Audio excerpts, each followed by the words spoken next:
Они передумают, если ты скажешь им, что наша Луна сошла с орбиты.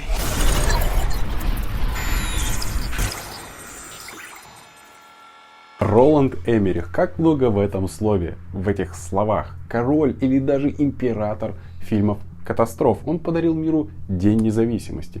Послезавтра, 2012. И еще какие-то там прочие катастрофы, антиутопия, разрушения. Наверное, не знаю. Я кроме тех 3 ранее перечисленных ничего больше не смотрел. Или не помню. И вообще как-то странно называть человека королем фильмов о катастрофах, когда человек снимает только в этом направлении. Или большинство картин составляют у него этот список. То есть получается Джордж Лукас король Звездных войн, Питер Джексон король Властелина колец, а Баста король саунд. Все хорошо, что там, как там? Вот он выпустил свое новое детище под названием «Падение Луны», у которого бюджет ни много ни мало, а целых $150 миллионов, плюс миллионов 50 как минимум еще где-то потратили на рекламу. Это так, мысли вслух, я прикинул маркетинг к носу, не видел официальных заявленных цифр. А глядя на то, что тут, явно не суперзвездный состав, такой как, например, у последнего фильма про стремящуюся комету к Земле из ушедшего года под названием «Не смотрите наверх», где помимо Лоуренс, Джона Хилл и Мэрил Стрип все просто включат и побегут смотреть всего лишь из-за одного актера, из-за Леонардо Ди Каприо. И в случае с «Падением Луны», конечно же, больше денег пошло в производство фильма, а не на жадные, жирные запросы актерского состава. В фильме «Падение Луны» есть 2 положительных момента, причем один из них остается за скобками, к сожалению. Первое — это его задумка, будоражащее сознание падения Луны, и Луна не является тем, чем мы обычно привыкли ее считать. Да? Луна сходит с орбиты и стремительно летит таранить Землю. Это круто. Подобного рода идеи, они крутые. Падение какого-то космического мусора на Землю, или там Солнце начинает бушевать, и есть угроза того, что оно испарит океан, или нашу галактику внезапно начинают затягивать в черную дыру. Но одной или нескольких хороших задумок мало.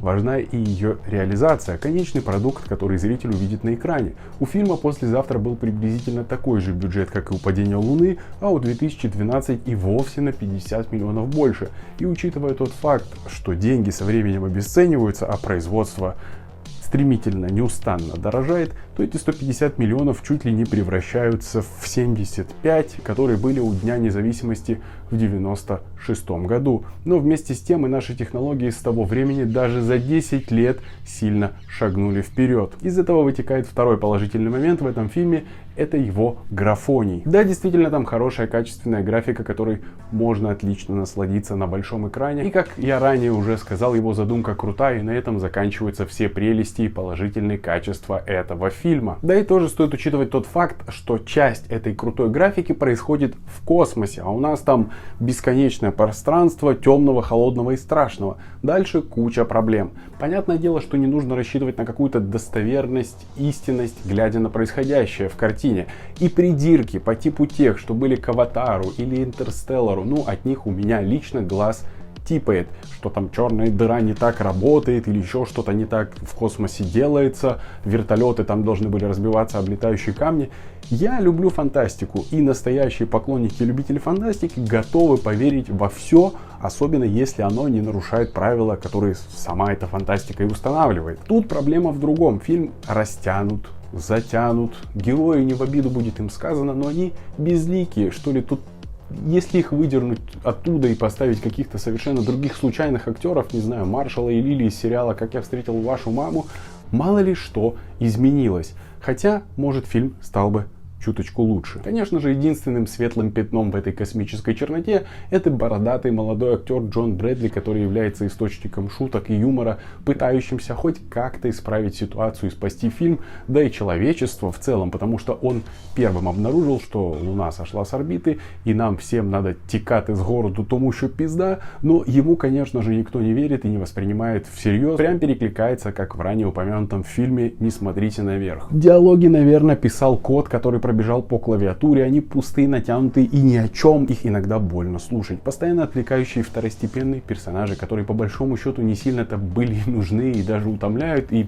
по большому счету как-то не удается проникнуться ими и сопереживать им. Вообще в большинстве случаев кажется, что актерский состав будто под дулом пистолета или за бесплатно согласился тут играть, или лучше сказать участвовать. Все хвалят главное трио Уилсона, Берри и Брэдли. И, как я сказал уже ранее, единственный, кто тут старался или правильно вписался, это малоизвестный бородач. Также при просмотре не покидает ощущение того, что где-то это уже было, а точнее где-то это уже было в фильмах Эммериха. Знаете, как Дисней раньше использовал для разных мультфильмов одни и те же сцены в целях экономии бюджета. Так и тут будто использовали те же моменты из ранее отснятых фильмов, украсив их другими спецэффектами. Сейчас, может, для кого-то будет спойлер, поэтому предупреждаю, если не смотрели фильм, не слушайте, пропустите секунд 30.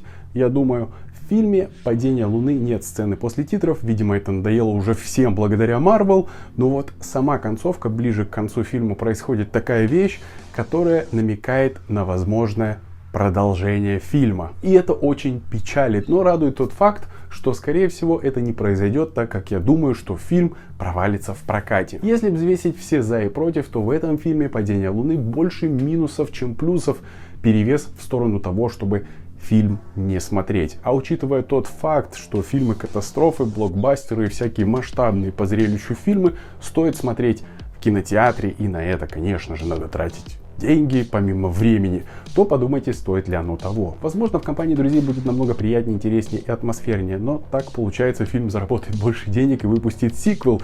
Не очень хочется подталкивать вас к этому. Ставьте большой палец вверх, если вам понравился этот ролик, подписывайтесь на канал и нажимайте на колокольчик, чтобы не пропускать новые видео с этого канала. Делитесь в комментариях мнением о фильме «Падение Луны». Вообще, какой у вас любимый фильм Роланда Эммериха или фильм «Катастрофа»? Будет интересно узнать, может, что-то новенькое для себя прочитаю, подчерпну и гляну. А на этом все. Спасибо за просмотр. До встречи. Пока.